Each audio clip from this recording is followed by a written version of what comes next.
चरक संहिता का जो सूत्र स्थान है उसका जो हम 26वां अध्याय आत्रेय भद्र काव्य जब हमने स्टार्ट किया था तो इसमें शुरू से ही हमारी क्या है कि रस विषयक संभाषा हुई थी कि कितने रस हैं, कौन बोलते हैं, फिर उनका खंडन किया, फिर हमारे सर्वि द्रव्य पंचभौतिक है वो बताया, फिर पांचों महाभूतों के गुणों, फिर उसके बाद जो है वो हमारे जो पर अपर संख्या संयोग विभाग आदि जो परादि गुण हैं उनकी डिटेल हमने पढ़ी। अब आता है इसमें 502 पेज नंबर पे षड रस प्रकरण के बारे में। तो यहाँ पे 39 नंबर जो श्लोक है इसमें हिंदी में देखिए आकाशीय जल आपने हाईलाइट किया, आकाशीय जल, और सेकंड लाइन में देखिए हिंदी की शीत लघु अव्यक्त रस को आपने हाईलाइट किया। दो वर्ड हाईलाइट किए, जो आकाशीय जल और अव्यक्त रस। जो आकाश से मिल रहा है ना हमें, उसका तो रस अव्यक्त होता है ऐसा बोलते हैं। फिर ये जो राइट पेज है हमारा 503, इस पे एक विमर्श में ये बना हुआ है ना कि जो मधुर रस है वो कौन से महाभूतों से बना, ये हम आपको पहले लिखवा चुके हैं। ये इसमें अब देखिए अम्ल में पृथ्वी और अग्नि लिखा, फिर आगे जल अग्नि ऐसे करके कट कर दीजिए। सभी आचार्यों के अकॉर्डिंग हमने आपको लिखवाया था पहले, अगर नहीं लिखा है तो ये जो रस लिखे है ना मधुर अम्ल लवण कटु तिक्त कषाय, इनके आगे स्पेस बचा हुआ है तो वहीं लिख लीजिए। मधुर के आगे पी और जे, अम्ल के आगे PA, लवण के आगे AJ और कटु के आगे VA। तो PJ पा, AJ वा, और तिक्त के आगे लिखिए VAK, मतलब वायु और आकाश है। AK का मतलब आकाश, जो सिंपल A है वो अग्नि के लिए, और कषाय में आता है PV। तो ये पूरा क्या लिखा, PJ पा, AJ वा, वैक PV। सभी आचार्य इसी तरीके से बोलते हैं। अब आप यही साइड में जगह बची है ना, वहां पे लिख लीजिए शारंगधर। शारंगधर जो हैं उन्होंने बस इंटरचेंज किया, उन्होंने जो तिक्त है उसके महाभूत कषाय में बोले, कषाय वाले तिक्त में बोले, सॉरी कटु वाले बोलते हैं तिक्त में, तिक्त वाले कटु में। तो आप लिख लीजिए शारंगधर के अनुसार कटु में होता है वायु और आकाश। लिखिए कटु रस में वायु और आकाश, और तिक्त में वायु और अग्नि। कटु में वायु और आकाश, तिक्त में वायु और अग्नि। बस उन्होंने कटु और तिक्त को इंटरचेंज किया, बाकी सभी आचार्य यही सीक्वेंस बोलते हैं शारंगधर के अलावा। PJ पा, AJ वा, वैक PV, यानी मधुर अम्ल लवण कटु तिक्त और कषाय के बारे में। फिर नंबर जो श्लोक है अब यहाँ बॉटम से ही 503 में दो लाइनें जो मधुर रस की लिखी हैं, इसमें देखिए क्या लिखा है कि शरीर के लिए जो सात्म्य है, रस रुधिर मांस मेद अस्थि मज्ज ओज शुक्र अभिवर्धन है, सातों धातुओं और ओज को बढ़ा रहा है। आयुष्य है, षड इंद्रिय प्रसादनों को हाईलाइट कर लीजिए। षड इंद्रिय प्रसादनों, 6 इंद्रियों को प्रसादन करने वाला, ये पूछा हुआ था राजस्थान पीजी में एक बार क्वेश्चन। षड इंद्रिय प्रसादनों कौन सा रस है, तो मधुर है। फिर बोला बल वर्ण कर पित्त विष मारुत, पित्त विष को आप हाईलाइट कर लीजिए। विष का नाश करने वाला होता है हमारा मधुर रस। नेक्स्ट पेज पे आइए आप 504 पे। फर्स्ट लाइन में जो मिड से थोड़ा आगे की तरफ देखिए क्षीण क्षत संधान करो को हाईलाइट कर लीजिए आप। संधान करने वाला होता है, ठीक है। फिर नेक्स्ट लाइन में प्रहलादनो षट, आगे देखिए षटपल पिपलिका इष्टतमा को हाईलाइट कर लीजिए, यानी जो षटपल वाले भोरे हैं चींटियां इनको भी इष्ट होता है, प्रिय होता है। स्निग्धो शीत गुरु, स्निग्ध है, शीत है और गुरु होता है हमारा मधुर रस। फिर अब बोला हमारे जिससे नीचे वाले श्लोक में कि अगर आप मधुर रस का ज्यादा सेवन कर लेते हो तो उससे क्या क्या दोष होंगे। तो मधुर रस का ज्यादा सेवन करोगे स्थूलता हो जाएगी, आलस्य होगा, निद्रा, ये सब। सेकंड लाइन है जो इस श्लोक की, इसमें मिड में देखिए थोड़ा आगे श्वास और कास लिखा है, इसको हाईलाइट कर लीजिए। श्वास हो जाएगा पेशेंट को अगर ज्यादा मधुर का सेवन करेगा, कास होगा, ये दो हाईलाइट किए। फिर प्रतिशाय आलस शीत ज्वरा को आपने हाईलाइट किया। हाईलाइट आपने श्वास, कास और शीत ज्वर को किया। फिर नेक्स्ट लाइन में बस हाईलाइट नहीं करना, देखना है संज्ञा, स्वर, प्रणाशश्च, गल, गंड, गंडमाला, शलीपद, ये सब हो जाते हैं अगर आप मधुर रस का ज्यादा सेवन करते हैं। फिर उसके नीचे अम्ल रस के जो गुण कर्म वाला जो श्लोक है हमारा, उसमें देखिए अम्ल रसो भक्तम रोचति को हाईलाइट कर लीजिए। भक्तम यानी भोजन में रोचति, रुचि को उत्पन्न करने वाला होता है अम्ल रस। अग्निम दीप्यति, देहम बृहणति, देह का बृहण करता है, ये हाईलाइट किया आपने, देह का बृहण करता है अम्ल।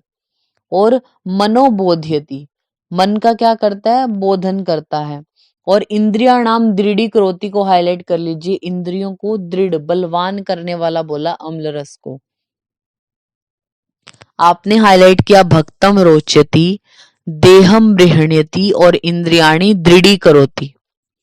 फिर उसके आगे बोला है वातम अनुलोम्यति, वात का अनुलोमन करेगा। हृदयम तर्प्यति को हाईलाइट कर लीजिए, हृदय का तर्पण करता है। हृदय के लिए सबसे अच्छा रस अम्ल को बोला तो हृदय तर्प्यति। आस्यम आस्त्रावम यति, यानी आस्य है जो मुख है उससे श्राव कराने वाला।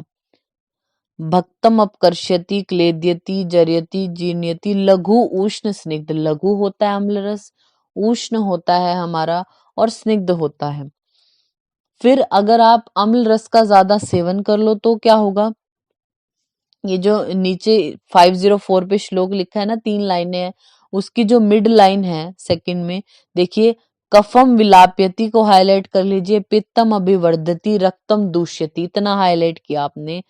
कफ विलपति, जो कफ है उसको क्या कर देता है, विलापन उसका कर देता है, जो सूखा हुआ कफ है ना उसको भी गीला कर देता है, ऐसा बोलते हैं। और पित्तम अभिवर्धति, पित्त को बढ़ा देता है। रक्तम दूषिति, रक्त को दूषित कर देता है। नेक्स्ट पेज है जो हमारा 505, उसमें लवण रस है, जो उसके गुण कर्म की बात करें तो लवण रस पाचन है, क्लेदिन्यो बताया, क्लेदिन छेदिन्यो भेदिन्यो बोला। नेक्स्ट सेकंड लाइन में वात हरह बोला, स्तंभन बंध संघात विबंध। सर्व रस प्रत्यानीक भूत को हाईलाइट कर लीजिए, सर्व रस प्रत्यानीक भूतः, सभी रसों के विपरीत, यानी सभी रसों का नाशक है, दबा देता है और रसों को, ये लवण के लिए बोला। और थर्ड लाइन में कफम विष्यंदति, मार्गान विशोधति को हाईलाइट कर लीजिए, कफ का विष्यंदन करता है, पतला करता है, मतलब उसको मार्गान शोध्यति, मार्गों का शोधन करना। और लास्ट देखिए थर्ड लाइन में रोचति आहार रसम, आहार योगी बोला इसको। और न अत्यर्थम गुरु, ज्यादा गुरु नहीं होता, स्निग्ध होता है और उष्ण होता है। तो जो लवण है उसमें मेन इंपॉर्टेंट जो लक्षण आपको याद रखना है, सर्व रस प्रत्यानीक भूत, सभी रसों को दबाने वाला होता है। अम्ल में आपको मेन क्या याद रखना है, इंद्रियाणी दृढ़ी करोति, हृदयम तर्प्यति, भक्तम रोचयति। और मधुर में हमें षड इंद्रिय प्रसादनों हैं, सभी धातुओं को बढ़ा रहा है, क्षीण क्षत संधान करो, षटपल पिपलिका को भी इष्ट बोला गया है। फिर लवण रस के अधिक सेवन से होगा क्या, 505 में फर्स्ट लाइन में देखिए मिड से थोड़ा आगे, पित्तम कोप्यति रक्तम वर्ध्यति को हाईलाइट कर लीजिए, पित्त का कोप हो जाएगा और रक्त बढ़ जाएगा। सेकंड लाइन में हाईलाइट नहीं करना, जस्ट देखिए मिड में कुशनाति मासानी, मास को क्या करेगा, कुष्ण कर देगा। प्रगाल्यति कुष्ठानी, विश्वम विवर्धति, विष को बढ़ा देगा। और थर्ड लाइन में देखिए पुंसत्वम उपहंति जो वर्ड है उसको हाईलाइट कर लीजिए। लवण रस के अधिक सेवन से जो दोष है उसमें आपने 3 को हाईलाइट किया, एक तो पित्तम कोप्यति फर्स्ट लाइन में और रक्तम वर्ध्यति थर्ड लाइन में, पुंसत्व उपहंति वर्ड है उसको, ये 3 वर्ड आपने हाईलाइट किए। नेक्स्ट आ जाइए आप 506 पे, कटु रस है जो उसके गुण कर्म की बात की, कटु रसो वक्रम शोध्यति को हाईलाइट कर लीजिए। वक्र यानी मुख, जो वक्रत है हमारा मुख है उसका शोधन करता है। फिर अग्नि दीप्यति भुक्तम शोष्यति को हाईलाइट कर लीजिए, जो आहार आपने खाया उसका शोषण भी करता है। स्फुटिक करोति इंद्रियाणी सेकंड लाइन में।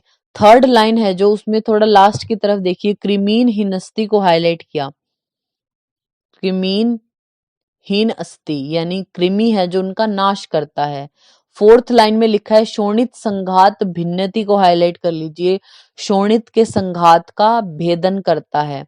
और मार्गान विवरणोति जो मार्ग है उनको विस्तृत थोड़ा डायलेट करता है रास्तों को, तो मार्गान विवरणोति। और ये लघु उष्ण और रुक्ष बोला आपको। देखिए ये जो हिंदी है ना कटु रस के गुण कर्म, इसमें फोर्थ लाइन में देखिए शोथ उपचय उदर्द लिखा है ना, तो उसको आप जो है वो ब्रैकेट में बंद कर लीजिए, मतलब बॉक्स में बंद कर लीजिए। उदर्द है जो उसमें भी अच्छा होता है, नष्ट कर देता है उदर्द को। तो ये आपको सीधे सीधे भी पूछ सकते हैं कि शोणित संघात भिन्नति या वक्रम शोध्यति या कृमीन हिन्नस्ति मार्गान विवरणोति कौन सा रस। लेकिन कई बार क्या होता है थोड़ा कंफ्यूज करने के लिए या चेक करने के लिए आप उससे पूछेंगे कि कोई पेशेंट है आपका कि उसको थ्रोम्बोसिस हुआ है या एथेरोस्क्लेरोसिस है, थ्रोम्बस बना हुआ है या एम्बोलाई का पेशेंट है अगर, तो उसमें आप कौन सा रस प्रयोग कराओगे उसको। तो जो थ्रोम्बस है यहाँ पे क्या बोला, शोणित संघात भिन्नति, शोणित का जो संघात है थ्रोम्बस है उसको भिन्न करने का काम करता है, तो कटु रस का सेवन ऐसे पेशेंट को कराना चाहिए। ठीक है, फिर आता है हमारा कटु रस के सेवन के जो दोष बताए गए हैं इसमें। फर्स्ट लाइन में ही लिखा है मिड से देखिए, अत्यर्थ उपपूज्य मानो विपाक प्रभावात पुंसत्व उपहंति को हाईलाइट कर लीजिए। अगर आप कटु रस का ज्यादा सेवन करते हो तो वो पुंसत्व का नाश करने वाला बोला। फिर इसी पेज में नीचे देखिए तिक्त रस के बारे में बोला, तिक्त रसम स्वम अरोचिकिष्णु अपि रोचकघ्नो को हाईलाइट किया। स्वम तो अरुचि कारक है, हमें अच्छी थोड़ी लगती है कोई कड़वी चीज, तो बोले खुद तो अरुचि कारक है बल्कि अरोचकघ्नो, लेकिन अरुचि को दूर करने वाला होता है। विषग्न को हाईलाइट कर लीजिए, फिर आगे कृमिग्न लिखा है उसको हाईलाइट कर लीजिए। तो विषग्न हमारे दो रस होते हैं, मधुर और तिक्त, दोनों विष का नाश करते हैं ऐसा बोला। फिर सेकंड लाइन में बोला हमारे ये जो वो स्थिर करा, जो रग्नो लिखा है और स्तन्य शोधनो वर्ड है उसको हाईलाइट कर लीजिए। स्वम अरोचकिष्णु खुद तो अरुचि कारक है लेकिन अरुचि का नाश करने वाला है। विषग्न है, कृमिग्न है, सेकंड लाइन में ज्वरग्नो वर्ड है और स्तन्य शोधन करता है हमारा तिक्त रस, पूछा जा सकता है स्तन्य शोधन वाला। फिर सेकेंड लाइन में लास्ट में क्लेद मेद साम मज्ज लसिका पूय स्वेद मूत्र पुरीश पित्त श्लेष्म उपशोषण, इनको शोषण करने वाला होता है, सुखाता है इनको। रुक्ष शीत लघु, रुक्ष होता है, शीत है, लघु है। फिर अगर तिक्त का अधिक सेवन करें तो क्या होगा, फर्स्ट लाइन में लास्ट में देखिए क्या लिखा है, रस रुधिर मांस मेद अस्थि मज्जा शुक्राणी उपशोष्यति को हाईलाइट कर लीजिए।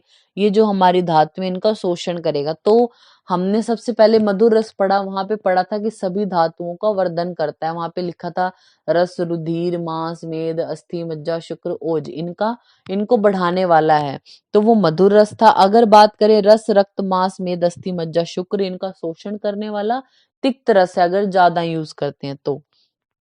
फिर कषाय रस के गुणों की बात करें तो देखिए यहाँ पे लिखा है संशमन संग्राही संधान कर पीड़नो रोपण शोषण स्तंभन श्लेष्म रक्त पित्त प्रशमनम रुक्ष शीत लघु। तो रोपण शोषण और स्तंभन को आप हाईलाइट कर लीजिए।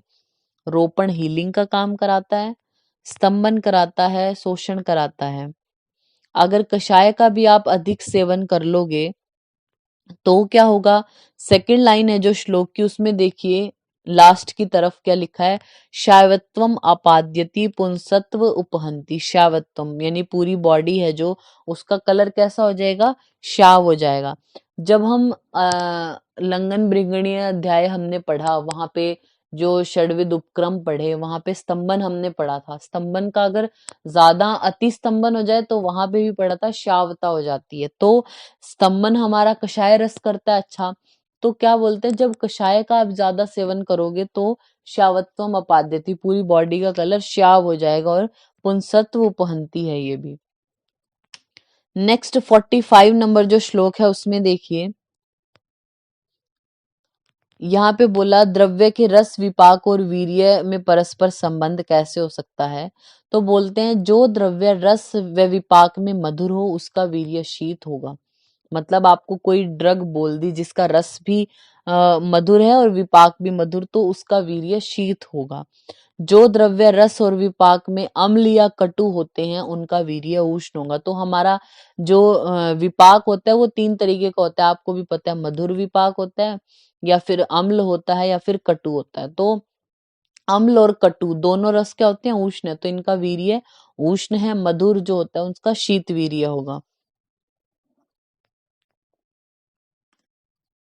फिर ये जो हमारा 49 नंबर जो श्लोक है, 49 49, इसमें सेकेंड लाइन में लास्ट में देखिए, विरुद्ध वीर्य द्रव्यों के, अब यहाँ पे थोड़े एग्जाम्पल दिए हैं। हम इसको गोविंद पारिक में डीजी वाला जो पढ़ा था वहां पे पढ़ा था, इनको एक बार जल्दी से देखना है।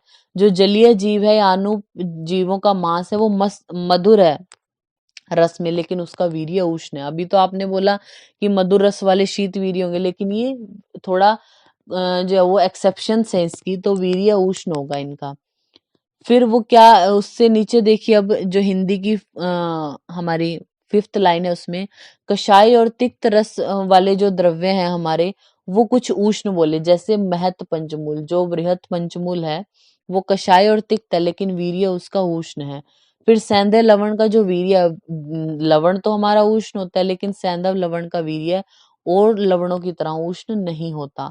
आंवला अम्ल होते हुए भी उष्ण नहीं, आंवले का वीर्य शीत वीर्य है। अर्क हो गया, अगर है, और गुडुची। अर्क, अगरू और गुडुची जो है ये तिक्त रस के हैं तीनों, लेकिन इनका वीर्य उष्ण बोला है। ठीक है। फिर नेक्स्ट जो ये है हमारा 53 टू 56 नंबर जो ये श्लोक लिखे हैं ना, यहाँ पे बताया गया कि कौन सा रस जो है वो ज्यादा गुरु है, कौन सा लघु है, ये हम आपको पढ़ा चुके हैं। एक बार आप नेक्स्ट पेज पे आइए, 510 जो पेज नंबर है उस पे आप चाहे तो यहाँ लिख सकते हैं, अगर पेज के टॉप पर है स्पेस, या आपको जहां पे भी लिखना हो वहां पे लिख सकते हैं। पेज के टॉप पर वैसे आ जाएगा। 3 कैटेगरी, एक तो 4 कैटेगरी, एक तो गुण की, फिर उत्तम, फिर मध्यम, फिर अवर। गुण, उत्तम, मध्यम और अवर। गुण के नीचे आप एक सीधी लाइन आपको बोलेंगे, पहले गुण के वो बता देते हैं किसके जो गुण कौन कौन से हैं। तो रूसी, ऊशी, गुल जो हम लिखते हैं, रू मतलब पहला गुण है हमारा रुक्ष, फिर दूसरा उसके नीचे लिखना है स्निग्ध, फिर उष्ण, फिर शीत, फिर गुरु, लघु। रुक्ष, स्निग्ध, उष्ण, शीत, गुरु, लघु। यानी इसको हम याद कैसे करते हैं, इनके फर्स्ट वर्ड से, रूसी, ऊशी, गुल। रूसी, ऊशी, गुल। फिर इनके उत्तम, मध्यम और अवर जो स्टेजेस है, यानी जो उनसे जो हमारे रस हैं, वो सबसे रुक्ष कौन सा है, सबसे शीत कौन सा है, सबसे स्निग्ध कौन सा है, वो हमने बताना है। तो उत्तम, मध्यम, अवर में हम क्या लिखेंगे, जो रुक्ष है उसमें नंबरिंग लिखिए 645, 645। मतलब रसों को हमने नंबरिंग दे दी ना, मधुर को 1 दे दिया, अम्ल को 2, लवण को 3, कटु को 4, तिक्त को 5 और कषाय को 6। तो रुक्ष है हमारा 645, यानी रुक्ष जो गुण है उसमें सबसे ज्यादा रुक्ष रस कौन सा है, कषाय है। फिर हमारा कटु है, देन तिक्त है, तो ये नंबरिंग होगी रुक्ष की 645। फिर स्निग्ध की लिखिए 1 2 3, सबसे स्निग्ध रस है मधुर, फिर अम्ल, फिर लवण। मतलब जो पहले नंबर पर है वो सबसे ज्यादा है उस चीज में। फिर आता है उष्ण की, अगर हम बात करें तो उष्ण में लिखिए आप नंबरिंग 3 2 4, सबसे उष्ण रस होता है हमारा लवण, देन अम्ल, फिर कटु, 3 2 4 लिखा आपने। शीत में लिखिए 165, सबसे शीतल रस है हमारा मधुर, 165। गुरु में लिखिए 163,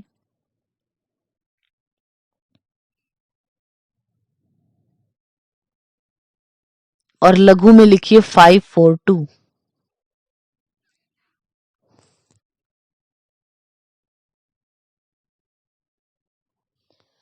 57 नंबर जो श्लोक है विपाक के बारे में अब बताते हैं। ये कटु तिक्त कषाया विपाक प्रायशः, कटु को आपने हाईलाइट किया, जो कटु द्रव्य है, तिक्त हैं या कषाय हैं, जिनका रस कटु तिक्त कषाय, जो नीचे वाले 3 रस हैं वो, उनका विपाक प्रायशः, कटु को हाईलाइट किया आपने, उनका विपाक होता है कटु। अम्लो अम्लम पच्यते, जो अम्ल है उनका रस, जो जिनका मतलब रस अम्ल है, उनका विपाक भी अम्ल होगा। स्वादु मधुरम लवणस तथा, स्वादु विपाक किसका होगा? मधुर और लवण का। तो जो नीचे के हमारे 3 रस हैं कटु तिक्त कषाय, उनका तो विपाक होता है कटु, अम्ल का अम्ल, और बचे कौन? मधुर और लवण, तो मधुर और लवण का मधुर विपाक होता है, ऐसा बोलते हैं। फिर हमारा जो राइट पेज नंबर है 511 पे, आप ऊपर से 11वीं लाइन देखिए, 11 नंबर जो लाइन है 411 पेज नंबर पे 511 पे 11वीं लाइन जो है लास्ट में देखिए, पराशर, पराशर के अकॉर्डिंग वो क्या बोलते हैं?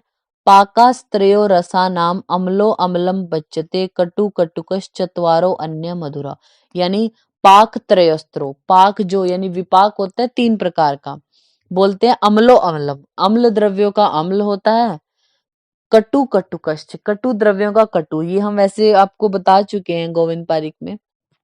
अम्ल द्रव्यों का अम्ल, कटु का कटु, बाकी जो चारों रस रह गए उनका होता है मधुर विपाक, ऐसा पराशर बोलते हैं। और चरक के अकॉर्डिंग हमने आपको करा दिया, आप यही लिख लीजिए सुश्रुत 2 प्रकार का, वो सुश्रुत है जो विपाक बोलते हैं 2 प्रकार का, गुरु और लघु विपाक। चरक और वाग्वट तो बोलते हैं 3, कटु, अम्ल और मधुर। चरक और वाग्वट 3 प्रकार का विपाक, सुश्रुत ने 2 बोले, गुरु और लघु, और पराशर के अकॉर्डिंग भी 3 है, वो हमने पढ़ लिया किसका कैसे होता है।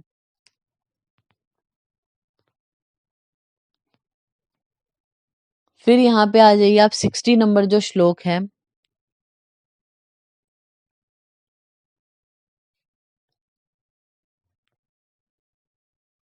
इसमें क्या बोला?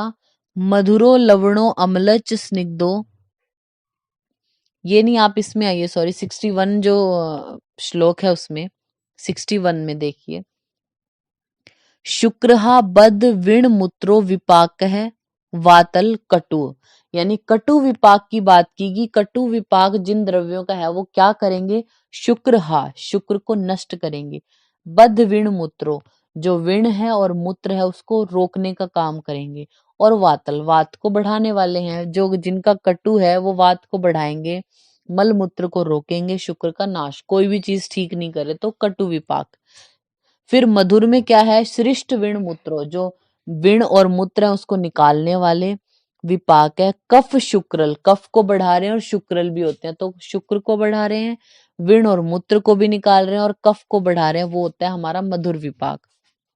फिर बोलते हैं पित्त कृतम, पित्त को करने वाला श्रेष्ठ विण मूत्र, विण और मूत्र को तो निकाल रहा है। फिर बोला शुक्र नाशन है, जो अम्ल है वो एक काम तो सही कर रहा है, मतलब जो हमारा मल और मूत्र है उनको तो निकालने का काम कर रहा है, शुक्र का नाश कर रहा है, वो हमारा अम्ल विपाक बोला। फिर देखिए तेषाम गुरु स्याद मधुर है कटु अम्ल वतो अन्यथा, यानी ये बोलते हैं इनमें से जो मधुर है वो तो गुरु होता है हमारा, और कटु और अम्ल जो विपाक है वो लघु आते हैं। फिर उसके बाद आता है हमारा ये जो पेज है हमारा 512, इस पे सबसे बॉटम में एक श्लोक लिखा है ना, यहाँ पे है मृदु तीक्ष्ण गुरु लघु स्निग्ध रुक्ष उष्ण शीतलम वीर्यम अष्ट विधम केचित केचित द्विविधम आस्थिता, यानी कुछ बोलते हैं वीर्य 8 प्रकार का, कुछ बोलते हैं 2 प्रकार का, तो 2 प्रकार का शीत और उष्ण होता है, 8 प्रकार का हमारा जो है वो रूषि उषि गुल, जो हम याद करते हैं ना, रुक्ष स्निग्ध उष्ण शीत गुरु लघु, वो तो है, प्लस में मृदु और तीक्ष्ण ऐड हुआ, तो ऋषि उषि गुल और मृदु और तीक्ष्ण, ये 8 प्रकार का वीर्य ये, और 2 प्रकार का उष्ण और शीत होता है। जो राइट पेज है हमारा 513, यहाँ पे बोला वीर्य तू क्रियते ये निया क्रिया, यानी जो क्रिया जो करने वाला होता है ना उसको वीर्य बोलते हैं, जिसके द्वारा काम संपन्न होता है उसको वीर्य बोला। न वीर्य कुरुते किंचित सर्वा वीर्य कृता क्रिया, यानी वीर्य के बिना कुछ भी काम कोई भी ड्रग नहीं करेगी, अर्थात सारा काम करने वाला वीर्य होता है। आप यहीं पे स्टार लगा के लिख लीजिए, वीर्य के 15 भेद आचार्य निमि ने बोले। वीर्य के 15 भेद बोलते हैं आचार्य निमि। चरक ने तो 8 या फिर 2 तरीके का बोला।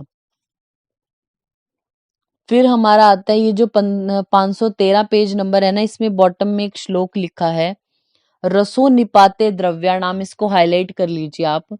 रसो निपाते द्रव्याणाम यानी रसो निपात, निपात जब स्पर्श करोगे तब आपको रस का ज्ञान हो जाएगा किसी चीज का। कोई भी चीज है, जैसे आप लवण है कोई भी चीज, तो उसको जीभ पर रखोगे, निपात होने से ही ज्ञान हो जाएगा। तो रसो निपाते द्रव्याणाम ऐसा बोला गया।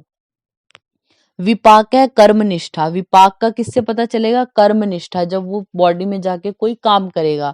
और वीर्य अधिवासात निपाता च उपलभ्यते, और जो वीर्य है उससे क्या होगा, निपात और अधिवास से पता चलेगा। निपात मतलब स्पर्श से भी पता चल जाएगा, और जब वो शरीर में जाके स्थित होगा, अधिवास स्थित होगा, तब पता चल जाएगा। तो आपने हाईलाइट कर लिया है पूरा श्लोक। रस का रसो निपाते द्रव्याणाम, विपाक कर्मनिष्ठया, और वीर्य अधिवास और निपात से पता चलता है। नेक्स्ट हमारा आता है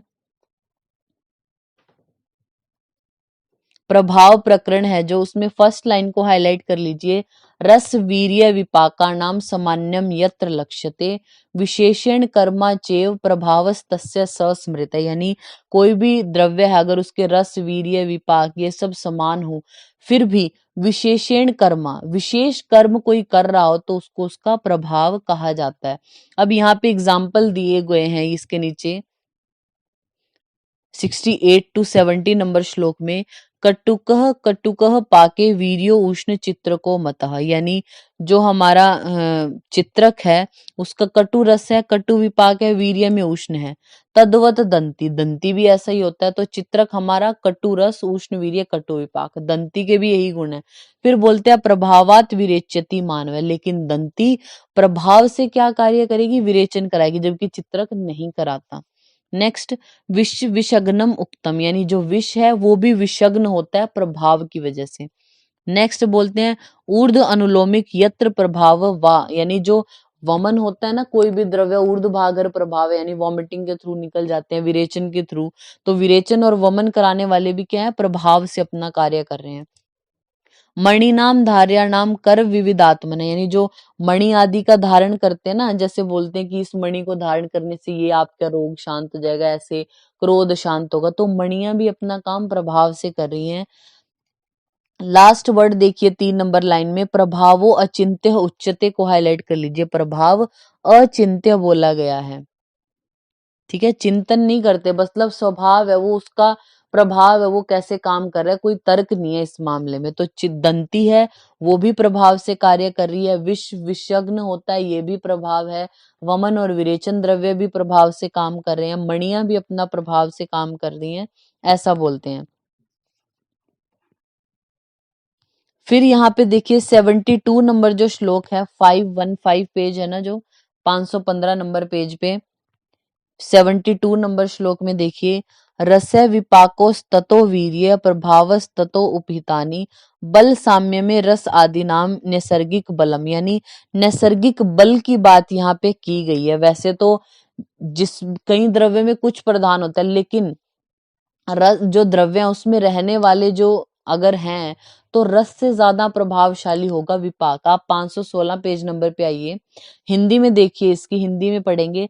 रस में रहने वाले द्रव्य में रहने वाले रस को विपाक नष्ट कर देता है, रस और विपाक को वीर्य नष्ट कर देता है, और रस वीर्य विपाक को प्रभाव। तो आप लिख लीजिए चरक के अकॉर्डिंग पेज के टॉप पर नैसर्गिक कर्म, हेडिंग लिखिए नैसर्गिक कर्म, यानी कौन किससे ज्यादा प्रभावशाली होता है, ऐसा कौन ज्यादा अपना बढ़ के काम, जैसे कोई द्रव्य है वो पहले तो रस से काम करेगा। अब सपोज 2 द्रव्य आपके पास हैं, उनका सेम रस है, फिर वो अपना विपाक से कार्य करेंगे, यानी रस को कौन दबा देगा, विपाक। तो सबसे कम आप लिखिए रस, रस से ज्यादा स्ट्रांग होता है विपाक, विपाक से ज्यादा वीर्य, वीर्य से ज्यादा प्रभाव, एरो कर करके लिख सकते हैं ना। तो रस से ज्यादा स्ट्रांग विपाक, विपाक से वीर्य, वीर्य से प्रभाव, प्रभाव को सबसे ज्यादा बल वाला माना चरक ने। अब आप सुश्रुत के अकॉर्डिंग लिखिए। सुश्रुत वो बोलते हैं विपाक, विपाक से बड़ा होता है वीर्य, तो विपाक से ज्यादा स्ट्रांग वो बोलते हैं वीर्य, वीर्य से ज्यादा स्ट्रांग वो बोलते हैं रस को, और रस से स्ट्रांग होता है द्रव्य, यानी द्रव्य को सबसे प्रधान उन्होंने बोला। तो चरक के अकॉर्डिंग है, सीरीज हम बोल रहे हैं सबसे कम मतलब 1 नंबर पे रस है, फिर उससे स्ट्रांग विपाक, देन वीर्य स्ट्रांग है, फिर सबसे स्ट्रांग प्रभाव। सुश्रुत के अकॉर्डिंग विपाक से ज्यादा वीर्य, वीर्य से ज्यादा रस, रस से ज्यादा प्रधान द्रव्य बोला। फिर यहाँ पे षड रस विज्ञान, यानी अब तो पीछे तो उनके गुण कर्मों की ऐसे बात की गई, तो मधुर रस आप बोलते किसके हो, तो सबके कुछ लक्षण इन्होंने बोले। सबसे पहले मधुर रस की परिभाषा में जो श्लोक है 74, उसमें देखिए स्नेहनम प्रेहणम आह्लादनम मार्दव उपलभ्यते मुखस्थो मुख च आस्य च अपि अनुपलिम्पतिव को आप हाईलाइट कर लीजिए। अनुपलिम्पतिव यानी ऐसा लगता है कोई चीज अंदर लेप कर दिया हो, पेस्ट लगा दिया हो, तो वो मधुर रस का लक्षण बोला।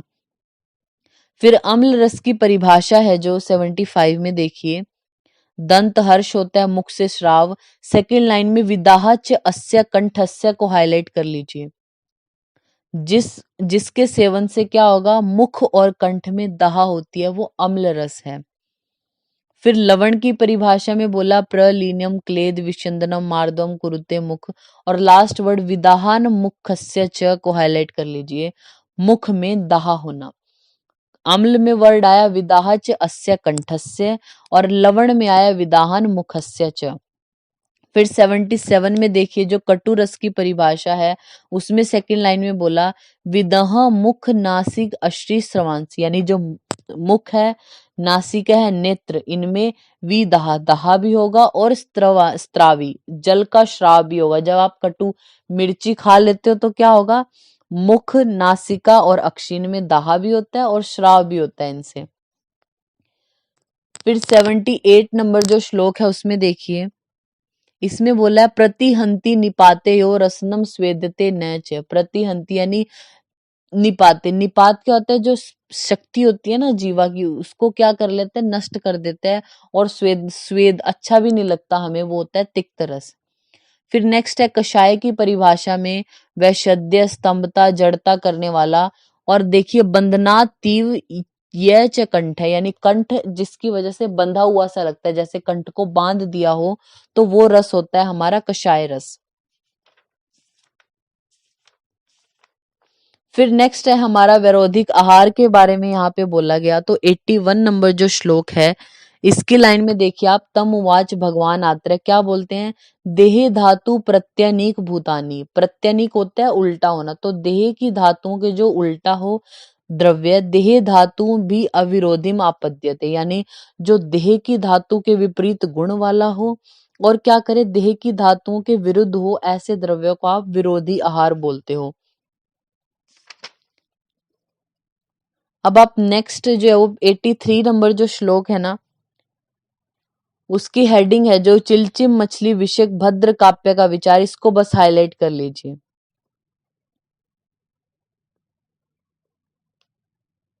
यानी जो भद्र काव्य है ना, वो बोलते हैं कि दूध के साथ आप और मछलियां तो सेवन कर सकते हो, बस चिलचिम मछली का सेवन नहीं करना, ये भद्र काव्य का ऐसा विचार है।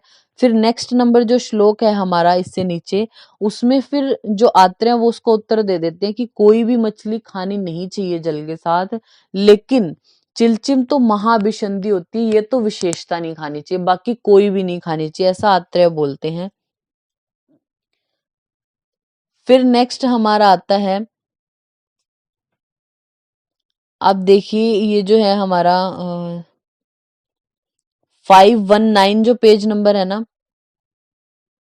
उसमें तीसरा श्लोक है, तदेव निकुचम पक्वम न, यानी जो लकुच होता है, निकुच या लकुच जिसको हम बोलते हैं, वो आप माश, सूप, गुड़, सर्पी भी, यानी जो माश है, जो उड़द का जो दाल है, वो गुड़ या घृत के साथ नहीं खाना चाहिए क्योंकि धातुओं का विरोधी होता है। इसको हाईलाइट कर लीजिए। जो लकुच है या निकुच जिसको हम बोलते हैं, उसको उड़द, गुड़ और घृत इनके साथ ना खाओ क्योंकि धातुओं का विरोधी है। ये आपने हाईलाइट किया।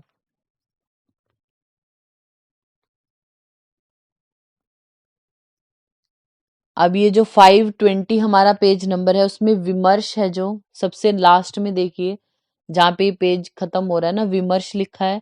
विमर्श की जो आप है 6th लाइन देखिए ऊपर से लास्ट में, सर्वेषु सन्निपातेषु न क्षोद्रम समुपाचरेत शीतोपचारी क्षोद्रम स्वाशीतम च अत्र निषेवेत को हाईलाइट कर लीजिए। भाव प्रकाश के अकॉर्डिंग है, सभी प्रकार के जो सन्निपात हैं उनमें क्षोद्र का प्रयोग नहीं करना चाहिए। हाईलाइट किया आपने ये श्लोक। सन्निपात में क्षोद्र का प्रयोग नहीं करेंगे, क्यों? क्योंकि क्षोद्र तो हमारा मधु के साथ तो आप उष्ण चीजें लेते नहीं हो, शीतल उपचार करते हो, लेकिन शीत करने से हमारा सन्निपात ठीक नहीं होगा। तो मधु के अलग गुण है, सन्निपात जो है वो व्याधि है उनके अलग गुण होते हैं, ये बोला। फिर यहाँ पे देखिए आप राइट जो पेज है आपका 521, उस पे विरोधी आहार के बारे की पूरी डेफिनेशन बोली। यत किंचित दोषाम श्राव्यम न निर्हरति कायते, यानी जो दोषों को उभार तो दे अपनी जगह से, लेकिन न निर्हरति कायते, शरीर से बाहर ना निकाले। आहार जातम तरम सर्वम इतायो पज्जते, यानी ऐसे आहार विहार को आप क्या बोलते हो? अहितकर बोला जाता है। अब 86 87 नंबर जो श्लोक है, विरोधी आहार के घटक बोले, तो यहाँ पे 18 होते हैं, 18। तो 18 प्रकार के हमारे विरोधी आहार हैं, 18 प्रकार का विरुद्ध होता है। तो अब देखिए यहाँ पे नीचे एक नंबरिंग दी हुई है 88 से लेके आगे। तो देश विरुद्ध क्या होगा? जैसे कि जो जंगल भूमि पर रह रहे हैं, वहां के जंगल देश में रह रहे हैं और फिर भी रुक्ष और तीक्ष्ण खा रहे हैं, या फिर अनूप जगह पे रहकर कोई शीतल और स्निग्ध चीजें खा रहा है, तो वो देश के विरुद्ध है उसके। देन काल के विरुद्ध आएगा। फिर अग्नि विरुद्ध है, यानी चारों प्रकार की अग्नि, जैसी अग्नि है उसके अकॉर्डिंग खाना नहीं खा रहे हो तो वो अग्नि विरुद्ध। मात्रा विरुद्ध हो गया, जैसे जो मधु है और घृत है। वैसे तो शहद आपके लिए अच्छा है, घी भी अच्छा है, लेकिन शहद और घी अगर आप इक्वल क्वांटिटी में खाते हो तो विष तुल्य वो बोला जाता है, तो वो वहां पे मात्रा डिपेंड करती है, तो मात्रा विरुद्ध है। सात्म्य विरुद्ध, जैसे किसी को अगर कोई कटु चीजें ज्यादा खा रहा है और उष्ण सात्म्य है लेकिन वो मधुर चीज, तो उसके सात्म्य के विरुद्ध हो गया। फिर दोष विरुद्ध है। नेक्स्ट पेज पे आप आ जाइए, संस्कार विरुद्ध है कुछ चीजें, जैसे जो एरंड है, एरंड की लकड़ी में अगर भुना हुआ जो मोर का मांस है, शिखी मांस, हिंदी में देखिए आप 522 पेज नंबर 522 पेज नंबर है उस पे। संस्कार विरुद्ध में क्या है? एरंड की लकड़ी में भुना हुआ जो मोर का मांस होता है वो क्या है? विष के तुल्य होते हैं, तो ये संस्कार हो गया। मतलब मोर का मांस वैसे तो खाते हैं, एरंड भी सही होता है, लेकिन उस पे सिद्ध किया हुआ जो मोर का मांस है, यानी संस्कार विरुद्ध इसको बोला। फिर वीर्य विरुद्ध होता है, हमें पता है जो वीर्य के विरुद्ध, शीतल द्रव्य के साथ उष्ण खा लिया तो वो वीर्य विरुद्ध हो गया। फिर कोष्ठ विरुद्ध है, जैसे कोष्ठ, क्रूर कोष्ठी को आप बहुत कम चीजें मंद वीर्य वाली दोगे तो कोई काम ही नहीं करेंगी, तो वो वीर्य विरुद्ध, कोष्ठ विरुद्ध हो गया।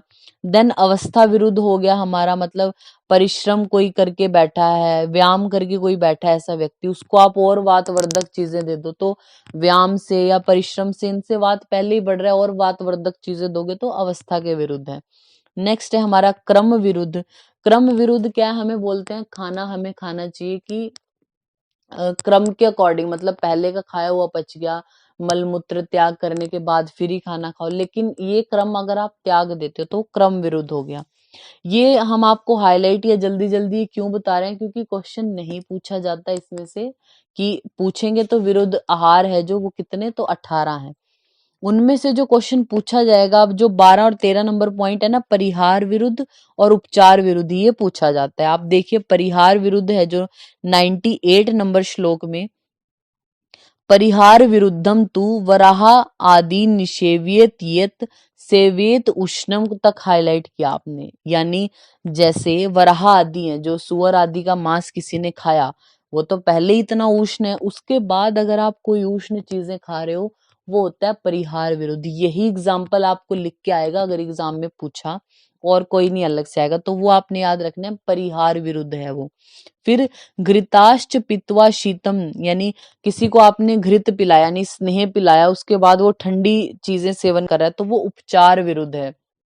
स्नेह के बाद तो उष्ण जल का निर्देश देते हैं ना, तो ये क्या है, उपचार विरुद्ध। तो अगर आप वराह मास के बाद उष्ण चीजें खा रहे हो तो वो परिहार है, घृत के बाद शीतल चीजें ले रहे हो तो वो उपचार विरुद्ध है। इंपॉर्टेंट है, ये दोनों याद रखने हैं। फिर संयोग विरुद्ध है राइट पेज पे, इसमें आपने जो वो याद रखना है, अम्ल रस के साथ दुग्ध का अगर सेवन तो संयोग विरुद्ध है। फिर हृदय विरुद्ध है। फिर संपद विरुद्ध को आप हाईलाइट कर लीजिए, 100 नंबर जो श्लोक है उसमें, संपद विरुद्धम तद विद्यात असंजात रसम, यानी संपद विरुद्ध किसको बोलते हैं, असंजात रस, यानी जिसमें रस उत्पन्न ही नहीं हुआ। दूसरा अतिक्रांतम रसम, रस बहुत ज्यादा ही बहुत टाइम उत्पन्न हुए को हो गया, अतिक्रांत हो गया। या फिर विपन्न रस, रस ही विकृत हो गया। तो ये 3 कंडीशन आती है संपद विरुद्ध में। फिर हमारा आता है विधि विरुद्ध है लास्ट, तो ये 18 प्रकार का विरुद्ध, जिसमें हमारा परिहार विरुद्ध, उपचार, संयोग विरुद्ध और संपद विरुद्ध इंपॉर्टेंट है। और मात्रा विरुद्ध में मधु और जो है वो घृत वाला आता है, ये इंपॉर्टेंट है। 102 और 103 नंबर श्लोक में बोला कि इन पर अविरुद्ध आहार खाने से होगा क्या, तो फर्स्ट लाइन में आप हाईलाइट कर लीजिए, शांड्य आंध्य विसर्प दकोदराणी चाहिए, यानी शांड्य होगा, अंधता, विसर्प हो जाएगा और जलोदर हो जाएगा। आगे फिर उन्माद, विस्फोट, भगंदर आदि ये रोग हो जाएंगे अगर आप विरुद्ध अन्न का सेवन करते हो तब। फिर यहाँ पे बोला है 5 to 4 जो श्लोक है आपका, मतलब 5 to 4 पेज नंबर पे, यहाँ पे भवतिश्च अत्र करके श्लोक लिखा है ना, तो यहाँ पे बोला विरुद्ध जातान रोगान, विरुद्ध की वजह से जो हुए रोग हैं, प्रतिहंति विरेचनम को हाईलाइट कर लीजिए। ट्रीटमेंट क्या करते हैं, अगर ये रोग अब विरुद्ध आहार कर लिया, रोग उत्पन्न हो गए, तो आपको ट्रीटमेंट तो देना पड़ेगा, तो क्या देंगे, विरेचनम को हाईलाइट कीजिए। फिर उसके आगे वमनम, देन शमनम, तो विरेचनम, वमनम, शमनम। और पूर्व व हितोप सेविना, यानी पहले से हितकर आहार का सेवन करो कि आपको ऐसी हो ही ना, तो हितकर आहार करो पहले से, या फिर अगर हो गया तो वमन, विरेचन और शमन का प्रयोग किया जाता है, ऐसा बोलते हैं। तो ये हमारा जो 26 नंबर चैप्टर है ये कंप्लीट होता है चरक संहिता का।